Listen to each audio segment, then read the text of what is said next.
Okay. Good afternoon. Can you hear me? Yes? Okay. I would also like to congratulate Nathan, I guess. I didn't know this happened. Maybe we can find out more today at New Connections. I would also like to extend my congratulations to Daniel and Katie Lim now. It was very interesting hearing that for the first time yesterday, but we're so happy for them. A lot of great things to celebrate today. And today we get to talk about suffering, so let's get into it. Okay, for those of you who don't know me, my name is Esther, and I'm actually now the college and young adults pastor for our EC.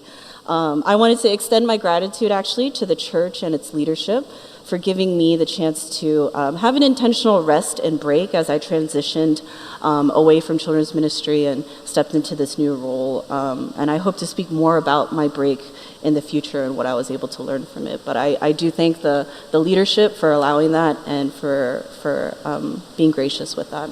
And I also wanted to thank the church for welcoming John and I back into the fold, reintegrating back into the community. That's been so kind to us. So thank you.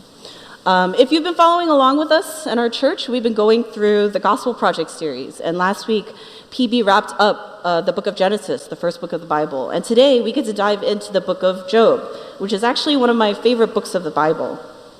It might be weird, but I really do like the book of Job. And we're wrapping up this theme of God's sovereignty and learning that He is in control of all things.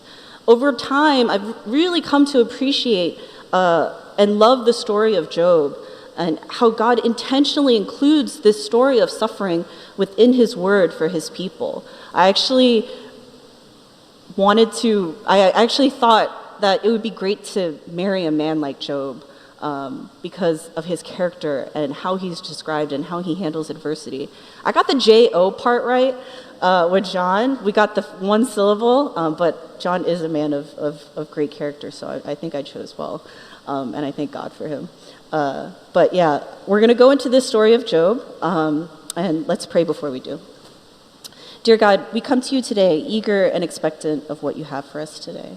What a joy and a privilege it is to come together as your people, to gather around your word, to hear from you.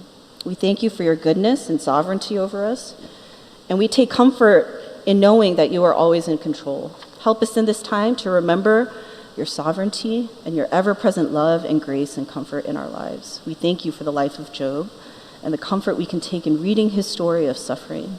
Lead us in your ways, Lord, and help us to see the truth of who you are today. May we rest in this truth and find hope in you. In Jesus' name we pray. Okay, so if you're familiar with the story of Job, you know that Job really has a tough go of it. As I was thinking about him, I was actually reminded of this book that I read as a kid. I'm going to put up on the screen. Does anyone know this book? Alexander and the Terrible, Horrible, No Good, Very Bad Day? Anyone? Did you guys read this as a kid? Yeah, I thought about this children's book. I read it in elementary school a couple of times. Maybe I was going through a bad time and I thought this book would be good for me to read. But it's a story about this boy named Alexander.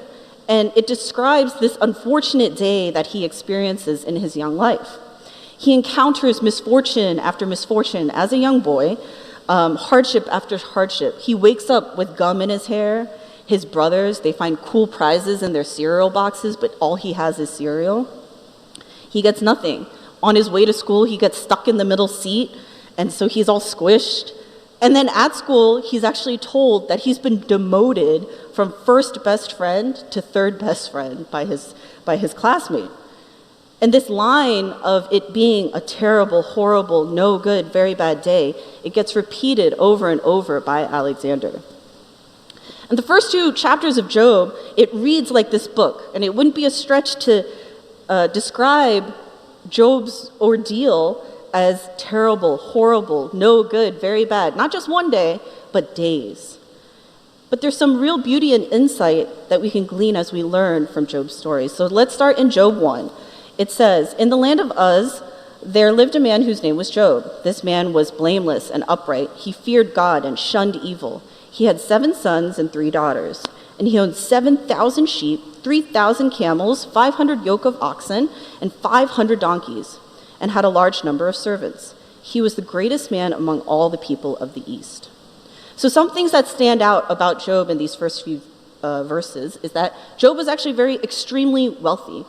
We can't quantify this in today's terms, but imagine he probably owned a house in that nice part of Potomac, right? The sheer volume of livestock that he's described to have, it shows just how well off he was.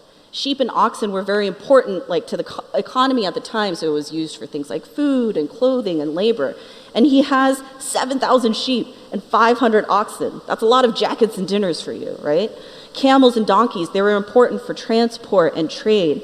So it's like he owned a whole fleet of cars and transportation vehicles. He just had them at his beck and call. He had a vast network of people that were working for him, and he had, just like this enterprise of people, right?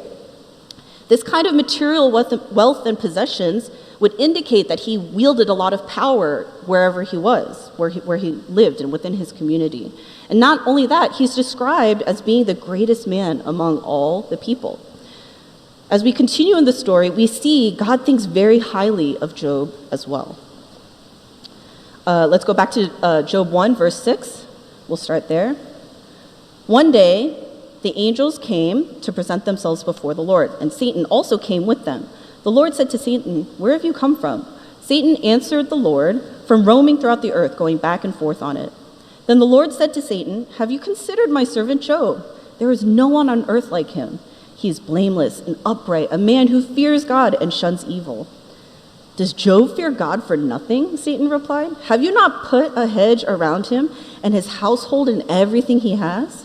You have blessed the work of his hands, so that his flocks and herds spread throughout the land. But now stretch out your hand and strike everything he has, and he will surely curse you to your face." The Lord said to Satan, "Very well then, everything he has in your power, but on the man himself do not lay a finger." Then Satan went out from the presence of the Lord. So here we're going to see the beginning of Job's terrible, horrible, no good, very bad days. There's this interesting dialogue that's happening between God and Satan. As God prompts Satan to consider his good and faithful, upright servant Job, Satan, he counters back and says, "God, of course he's good. Look at all that he has. Look at how successful he is," right?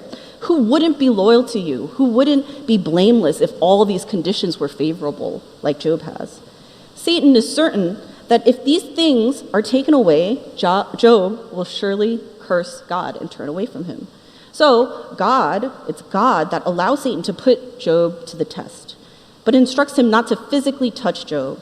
And we see that slowly Job's material and familial attachments, they're all taken away in succession. Servant after servant comes to tell Job of all that he has lost. His servants are brought down. Fire consumes his sheep and his servants. Camels, all of his camels are stolen.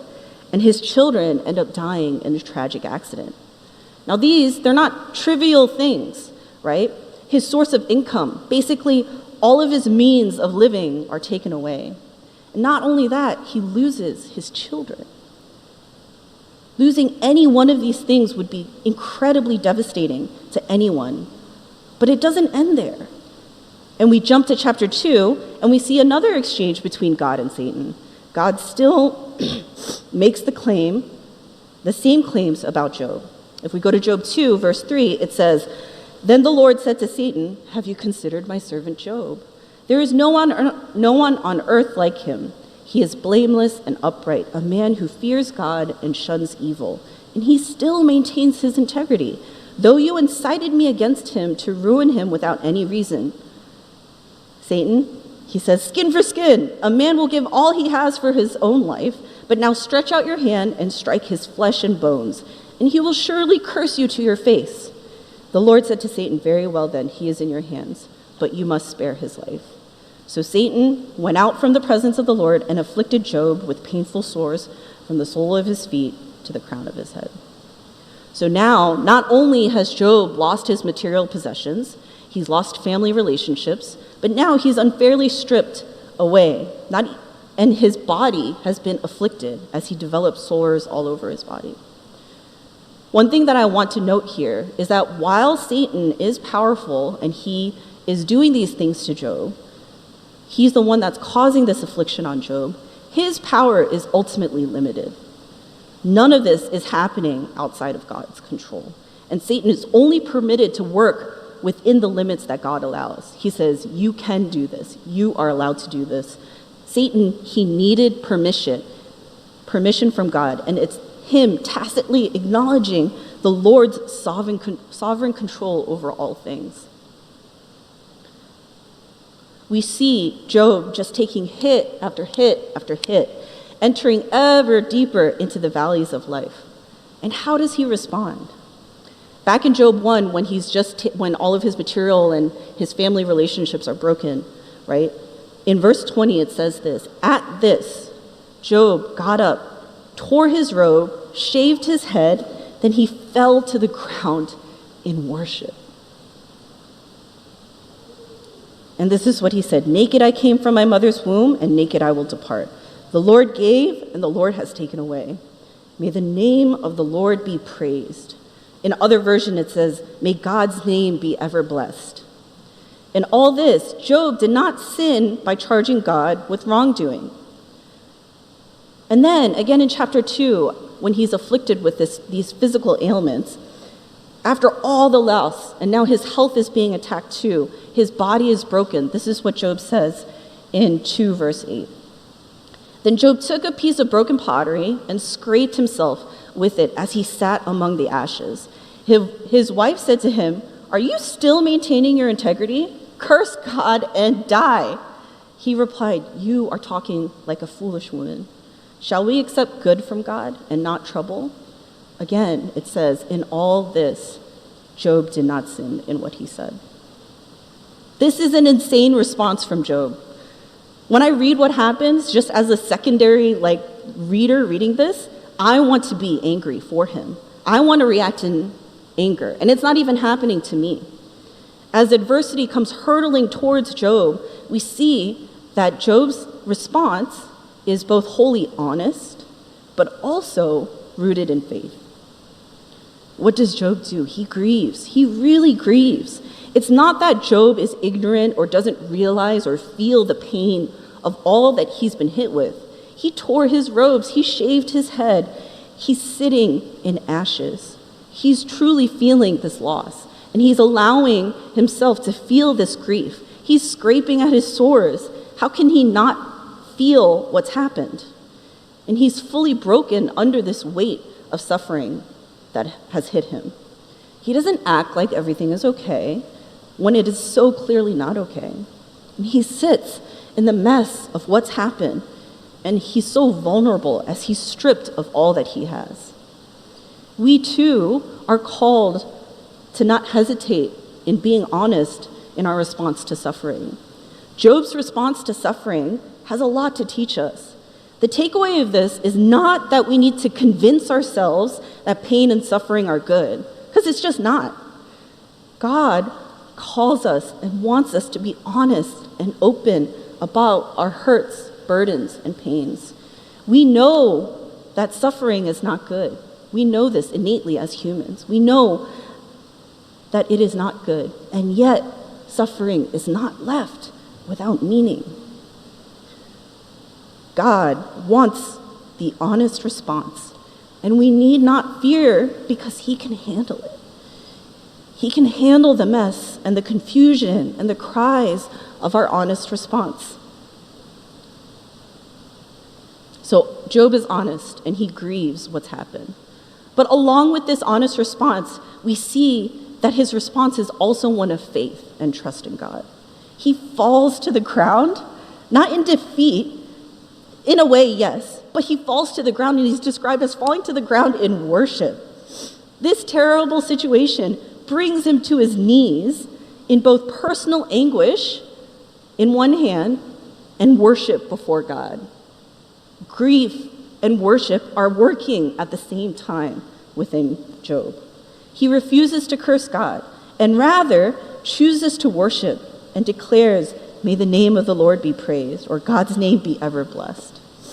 He's able to say, like what we sang today, "God, you're so good." And he's able to sing and worship. I think something that we mix up or don't understand all the time is that worship, We think, oh, worship is just meant for the happy times, the good times, right? But worship is not just meant for the happy times or the fun times or when you're feeling elated, right? But it's just as equally meant for those terrible, horrible, no good, very bad days. It feels counterintuitive, but worship is actually a one-size-fits-all for all occasions. It's like a little black dress for the ladies, you know? Like, it can go with anything, and you can wear it to any occasion. Worship, it fits for all occasions, whether good or bad. The bad times should lead us into worship just as much as the good times, if not more. And it is faith that declares that God is still worthy to be praised and that God is still good. Even Job's wife, she confronts him. And I actually, as much as I wanted to marry someone like Job, I was like, I hope I'm never like Job's wife. Don't you chastise me if I ever say curse God and die, John. But Job's wife, she confronts him. But I can't judge her too harshly. And she asks questions that maybe we would have ourselves. We have to remember that she has also experienced loss. She's experienced the same loss as Job. I can't imagine the pain and the state of mind she's in as she's lost her children, her livelihood as well. Like, her livelihood depends on Job. And she comes into this situation and she's definitely hurt, but she's also a little misguided. And so she says to him, "Are you still maintaining your integrity? Curse God and die." And she tells him to get rid of the very virtue and very thing that God desired of him and praised of him, his integrity. Here, Job's faith is challenged by his own wife, and she wants him to throw away his faith, but he holds on. In verse 10, it says, "You are talking like a foolish woman." Should we accept only good from God and not adversity? Or should we accept good from God and not trouble? That's another version. Should we accept only good from God and not adversity or not trouble? This is his response as his faith is challenged by his own wife. And he maintains his integrity, and he maintains his faith.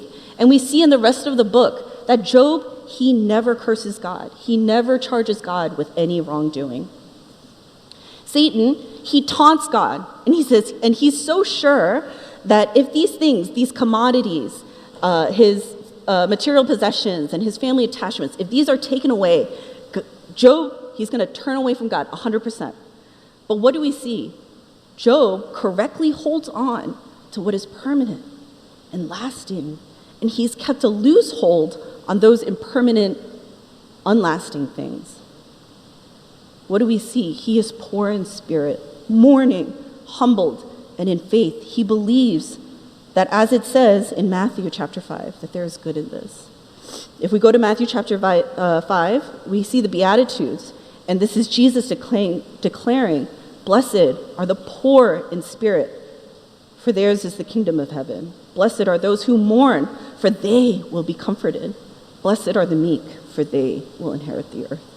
This is the posture that Job has, and it's exemplifying and showing such deep faith.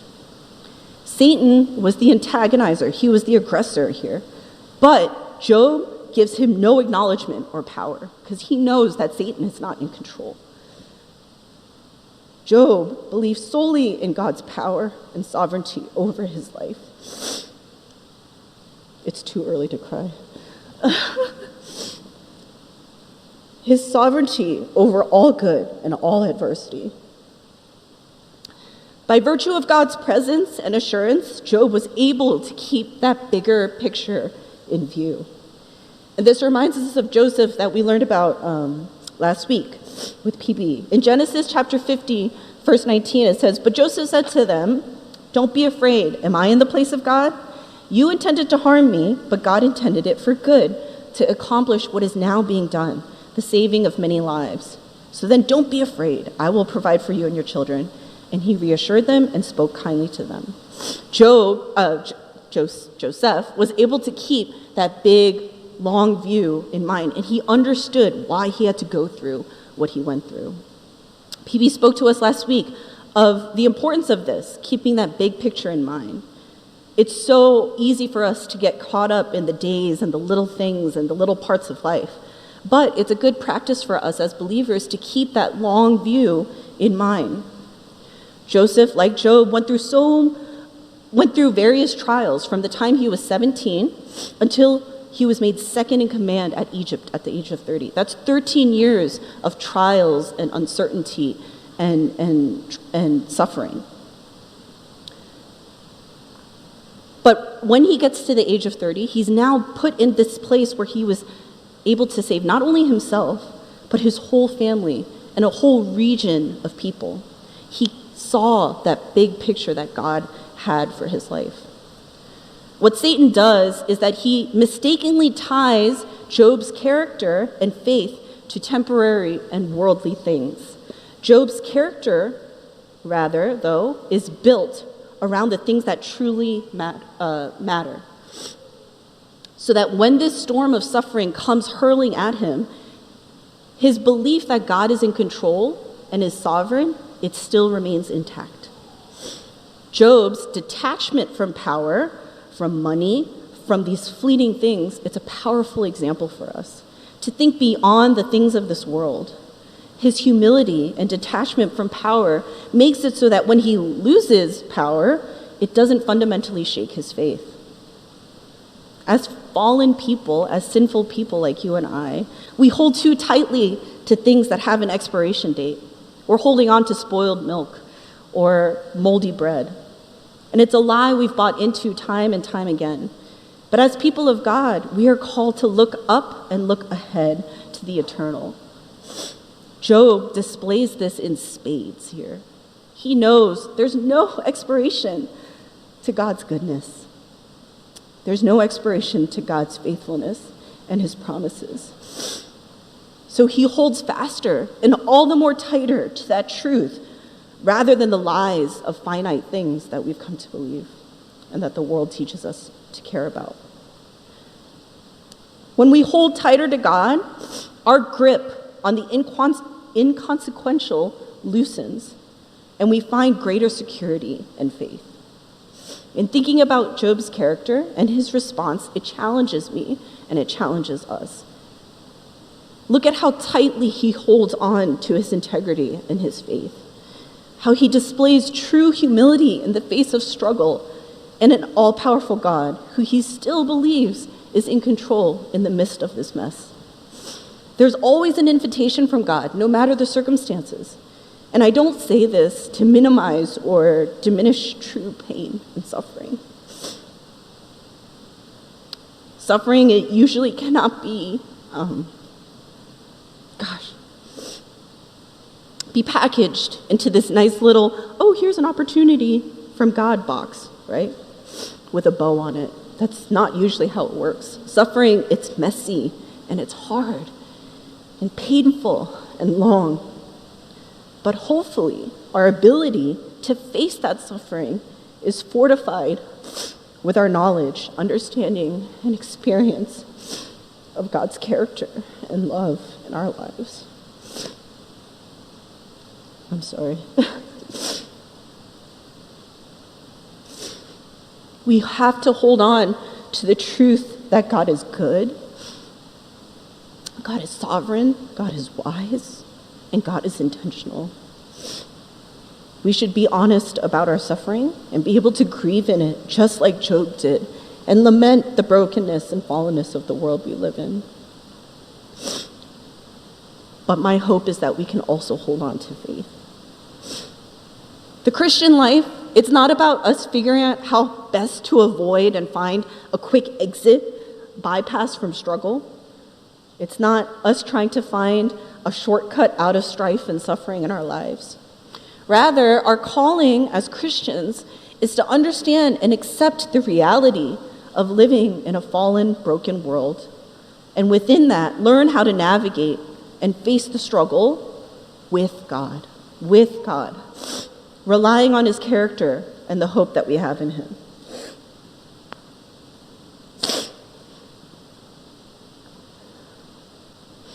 Almost there. Not only does Job and you and I, walk through our struggle with God, But in the next section of our text, we see that there's other people that enter Job's suffering with him. In Job chapter 2, verse 11, starting in 11, it says, "When Job's three friends, Eliphaz the Temanite, Bildad the Shuhite, and Zophar the Naamathite, heard about all the troubles that had come upon him, they set out from their homes and met together by agreement to go and sympathize with him and comfort him. When they saw him from a distance, they could hardly recognize him. They began to weep aloud, and they tore their robes and sprinkled dust on their heads. Then they sat on the ground with him for 7 days and 7 nights. No one said a word to him because they saw how great his suffering was." Job's three friends have now entered the chat. Did I use that right? Okay. So there's not enough time to emphasize just how important this is in the life of a believer. But we are not meant to be alone. And this is the point that I want to make. Our absolute need for community. We see this at the very beginning of Genesis, when God declares that it's not good for man to be alone. Right, John? So he creates woman. And we are meant to be in community. This happens at the very beginning of the Bible. We are meant to have friendships and people around us to lean on. And I don't mean Instagram followers, TikTok followers, I don't really know TikTok, or friends on Facebook. I mean people who are in your life, that see the uncurated highlights and lowlights of your life. You need your person. Does anyone watch Grey's Anatomy here? There's this phrase, that's this running phrase in the show where it's like, "You're my person, I'm your person." And it originated with this close friendship between two of the interns at the time, Dr. Gray and Dr. Yang. And it's this mutual understanding that they have as they're going through intern year and as they're learning how to be surgeons and doctors. This mutual understanding that they were there for each other and carry each other when things are tough. And they say, "You're my person. This is why I'm coming to you. I'm your person, so you have to share this with me." We need our person. We need our people. Job's friends hear of his troubles and the evil that has befallen to him, and they meet together to go and sympathize and comfort him. From a distance, so they're not even there yet, they see him and weep aloud, grown men weeping aloud for their friend. Think of the level of friendship that has to exist here for them to weep aloud for their friend as they see him. They cry and they grieve with Job. They're described as sitting on the ground, meeting him in the valley of his life. They leave their lives as they learn of their friend's trouble and go to comfort him. And they sit with him for a week, saying nothing, which highlights to us the incredible power of just being present. And they show deep empathy and respect for what he has just gone through and continues to wrestle through. Now, I will say that what ensues, the rest of the book, is kind of a tough look for Job's friends. They do right in coming and comforting, being present, but they falter as they attempt to rationalize Job's sufferings with their limited understandings. Friends are not perfect, but they are necessary. Community is not perfect, but it is necessary. And there's this open exchange of dialogue between Job and his friends. And Job's friends, they ultimately don't get the right grasp or explanation for Job's suffering, but their conversation does provide the means to plumb deeper into God, into who God is and what it means to suffer and what it means to wrestle with God in that suffering. We absolutely need our people. And we see this emphasized not just in Job, but all throughout Scripture. Daniel, he had Shadrach, Meshach, and Abednego as they lived through exile and hardship in Babylon. Even Jesus, yes, Jesus, our prime example, he had his 12 disciples, he had his 12 boys, but we know that Peter, James, and John were part of his inner circle and were special friends of Jesus. We are not meant to be alone. And we are not meant to leave others alone. I mean, have correct boundaries, right? But we are meant to be in community.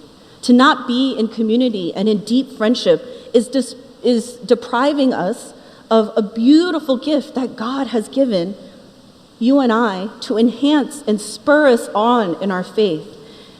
to help us sit on the ground and in the ashes together. I would not be here, and I wouldn't be where I am today without my people who have stood with me, most especially in the bad. The comfort that I take in knowing that I have my girls that I can go to is a huge comfort for me, and it's been a lifesaver for me in many ways. To have people that I can turn to when all the doors are shut and I'm in the depths of unknowing and despair, to when I have great news to tell them. And my prayers is that in this place, in our church, our people can find, you and I can find those that will sit with us in the ashes, meet us in the valleys, and be present with us. Along the same vein, I need to go faster.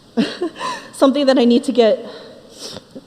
think we need to learn as people of God, and for those of us who are here in community at church, is that this false idea that we need to come to God and each other perfect and with everything all figured out. We fool ourselves into thinking we need to independently solve our problems, package it up, polish ourselves off, get all of our ducks in a row, and then we can come to God. Then we can go to our friends and present ourselves ready to be in His presence. We've convinced ourselves that we need to filter our lives, and at church we present the very best version of ourselves and not bring the brokenhearted and the covered in ashes versions of ourselves. But this is the very version that God yearns and asks for, so that He can exchange it for His comfort and grace. God does not condemn Job's struggle and his questioning. He doesn't denounce Job's cries of why is this happening, and his pleadings. God doesn't gloss over it or ignore it, but embraces it and enters into a dialogue with Job. God meets Job where he's at and is present with him in that moment of suffering and pain. God doesn't ask Job to wipe away his own tears or depuff his face, clean himself of his ashes, and then they can engage. No, God steps into the ashes with Job, and He extends His own hand to wipe away the tears and the pain of Job. The worship team can come, and the communion team, I think, as well. In the book that I mentioned earlier, Alexander and the Terrible, Horrible, No Good, Very Bad Days, at one point it says this. This is a page from the book. And he says, I am having a terrible, horrible, no good, very bad day. I told everyone, no one even answered. Reading that over as an adult, my heart broke. That feeling of loneliness and isolation that Alexander must be feeling, especially as a young boy, feeling like no one is listening and recognizing the pain he's in and the terrible day that he's having. I give him props, actually, for being able to articulate what he is feeling. He's using a lot of adjectives there, right? It's a terrible, horrible, no good, very bad day. But how sad it is to see that no one answered. And I'm sure we can all relate to this feeling at some point in our lives. When we've been in the depths and the pits of misery and suffering. Maybe we were able to articulate what we were feeling, maybe not, but internally we're crying out. We just want anyone to see the pain that we're feeling. This huge mountain that we're climbing. Can anyone see me? Can anyone see the depth of my heart right now? Does anyone even care? When we're in the thick of suffering, those feelings of loneliness and isolation, they can seem suffocating and we feel hopeless. But the hope that we have as believers is that we do have someone that sees and understands and that can intimately relate with our pain. Not once in the story of Job did God abandon and not see his pain. In fact, we see that God was there from the beginning. He's there in chapter 1. He's there as one by one things are stripped away from Job, his wealth, his possessions, his security, his certainty of the future, his family, his health. God is there And as Job grieved, God grieved with him. He was sitting with Job in the ashes. He was on the ground with him. And we see God's voice finally come into the picture, into Job's, where Job can hear him in chapter 38. And it says, "Then the Lord spoke to Job out of the storm." And he speaks in Job 38. But we have to remember that that's not when God enters the story. It's not in Job 38, but God was there at Job 0. Before the story even starts, he was there. We've all probably experienced, or might even now be experiencing, a terrible, horrible, no good, very bad day or season or time in our life. We've been in Job's shoes and wondered, where is God in this mess? God has always been and always will be with you. He is God, Emmanuel, God with us. God was not distant or removed from Job's suffering, and he is not distant from ours. As he was sovereign over Job's life, he is sovereign in our lives today. Hold on, church, to God's amazing, wonderful, all good, very reassuring sovereignty and goodness. His wisdom and understanding is far beyond what we can comprehend, and our call as believers is to continue to trust in his will and sovereignty over our lives. We have to lean on the truth that he is good when he gives and when he takes away. Take heart, not only in the life of Job as we saw today, but the story of Jacob, Joseph, Isaac, and Abraham. We've been going through the book of Exodus in our Bible reading plan, and we can see God's sovereignty and deliverance of his people from hundreds of years of slavery in Egypt. It is that same God, that God of Genesis and Exodus and Leviticus and onward, that still holds our lives in his trustworthy hands.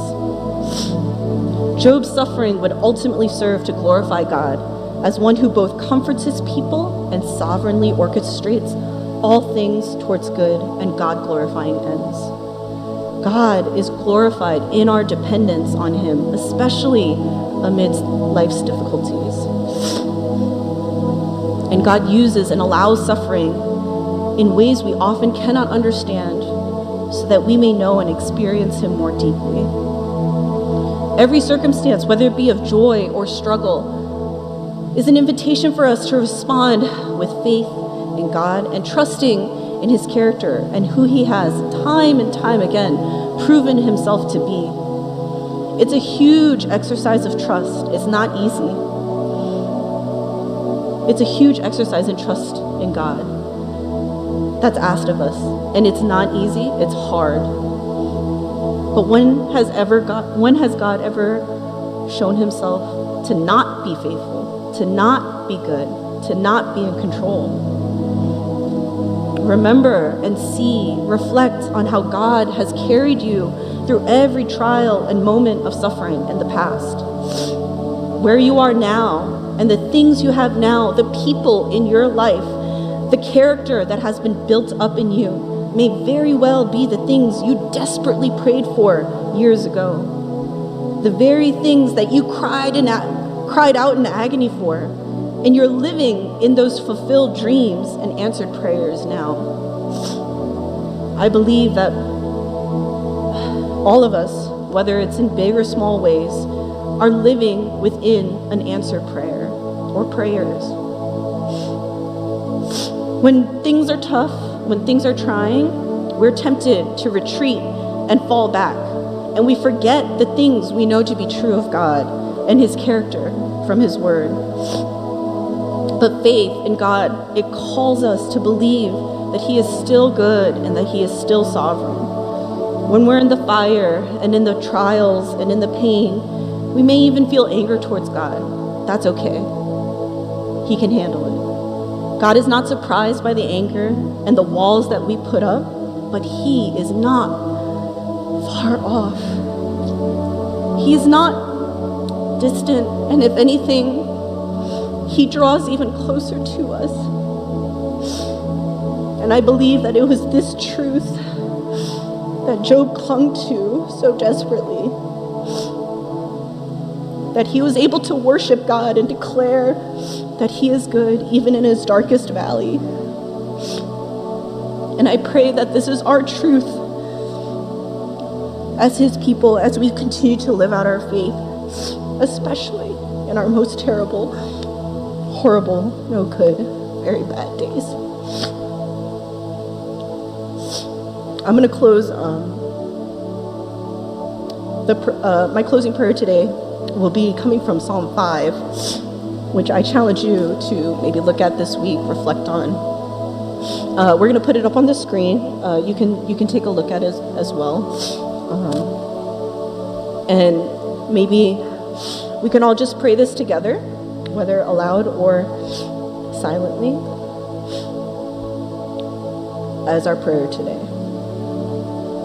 Listen to my words, Lord. Consider my lament. Hear my cry for help, my King and my God. For to you I pray. In the morning, Lord, you hear my voice. In the morning I lay my requests before you and wait expectantly. But I, by your great love, can come into your house in reverence. I bow down toward your holy temple. Lead me, Lord, in your righteousness because of my enemies. Make your way straight before me. But let all who take refuge in you be glad. Let them ever sing for joy. Spread your protection over them, that those who love your name may rejoice in you. Surely, Lord, you bless the righteous. You surround them with your favor as with a shield. This is our cry and our prayer today, Lord. Increase our faith and help us to draw near to your throne. Be our comfort and remind us that you are with us today. In Jesus' name.